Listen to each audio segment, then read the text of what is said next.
When it comes to famous and ferocious fishies, nothing captures the imagination like the great white shark. And yes, we know that great whites are more than just little fishies. We were just going for some sweet alliteration there, people.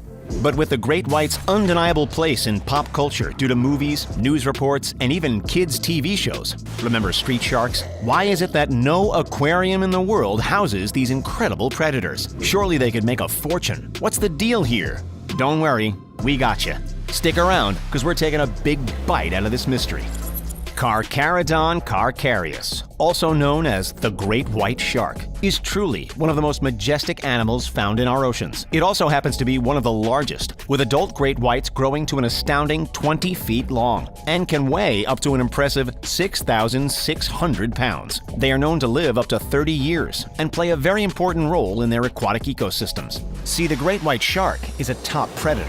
And just by doing its natural thing of hunting and eating, it will keep other sea populations in check. Populations like elephant seals and sea lions, and ultimately increases diversity in the ocean. Where can these submarines with teeth be found? Prime locations include the Farallon Islands off the California coast and the island of Guadalupe, Mexico, mainly between the warmer months of July and August. But while these amazing animals have been around a long time, after all, ancient fossils date them back to 450 million years ago, during what is known as the Late Ordovician period. They didn't enter the lexicon of pop culture until a certain movie came along in 1975. Oh, maybe you've heard of it. It's a little film known as Jaws.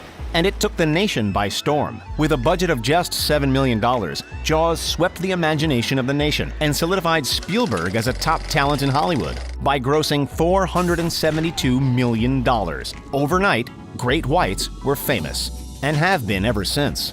But with how immensely popular great whites became in the 1970s, why aren't there any great white sharks in aquariums across the globe? Sure, some other sharks seem to make the cut, like lemon and nurse sharks. But what about the big boy? Ticket sales would surely soar. What's going on here?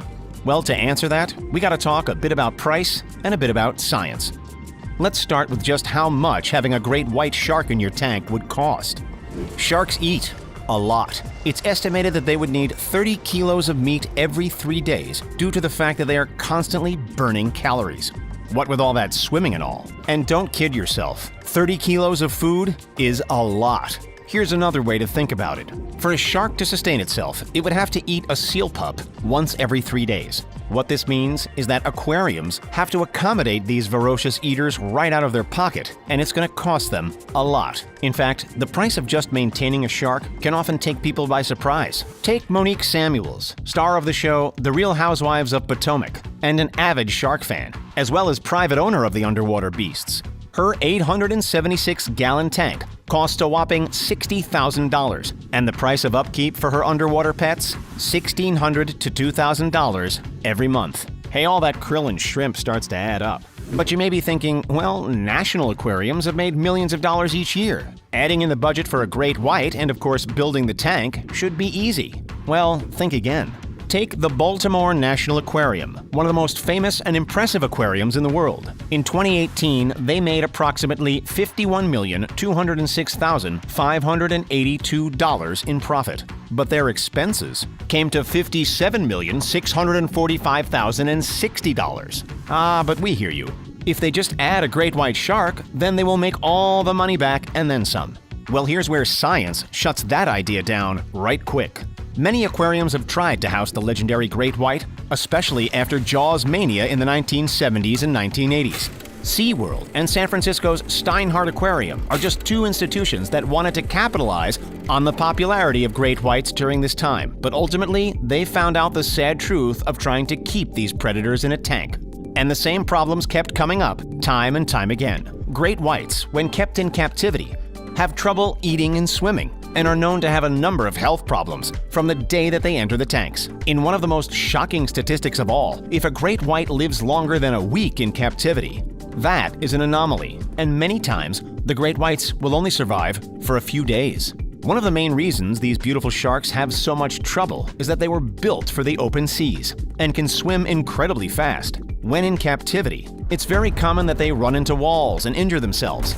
They have even been known to just stop swimming. And if you know anything about a shark's anatomy, you know that spells disaster. Sharks need to always be moving because that allows water to enter their gills so they can get the oxygen they need. No swimming means no oxygen, and that means no shark. But it doesn't stop there.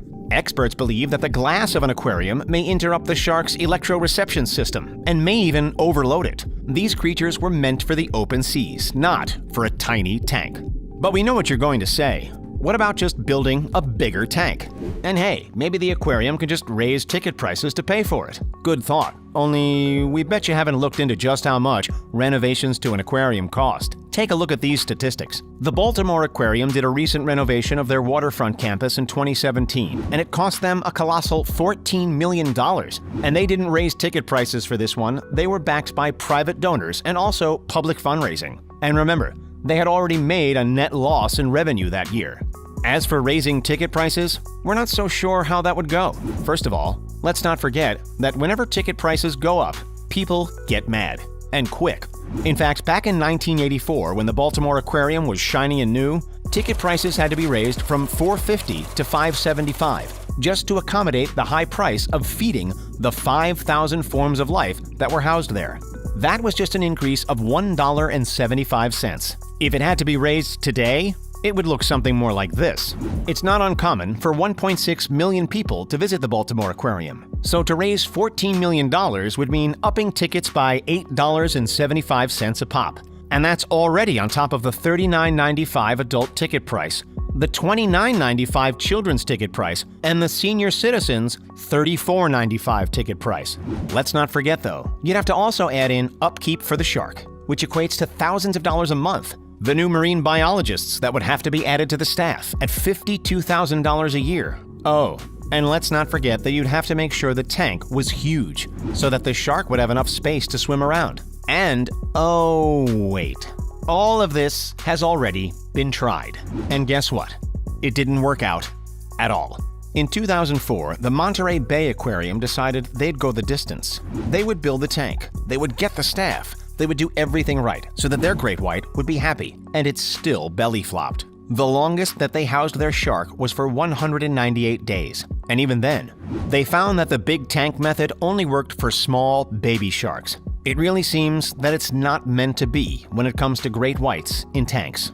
Another example is last year when an aquarium in Japan acquired an 11.5-foot-long great white that was captured by fishermen, and it survived only 3 days in captivity. Nature is trying to tell us something here, guys. Leave the sharks out in the wild. Did you forget about the safe and shark-friendly option of taking a dip in a shark-proof cage? If you've got the funds, this is the way to go. A one-day cage dive in the Farallon Islands is going to run you $775, but a full package is going to include the diving gear, belts, and weights, and of course, breakfast and food for your trip as well. And that ain't such a bad price either, as cage diving in the Bahamas is a bit more expensive, due to the requirement of all cage divers being certified, which brings their multi-day shark diving packages to $3,100 to $3,900. With those prices though, better make sure that you really, really love sharks. So when it's all said and done, looks like your best bet for seeing these majestic denizens of the deep is to stick to watching Shark Week. These beautiful creatures just weren't meant to be caged. Hey, all the more reason to put them in your next movie. If you had a blockbuster like Jaws, you'd certainly be one of the richest. Tell us your favorite Jaws moment in the comments below. Don't forget to like this video and subscribe to our channel for more great content. Thanks for watching. See you next time.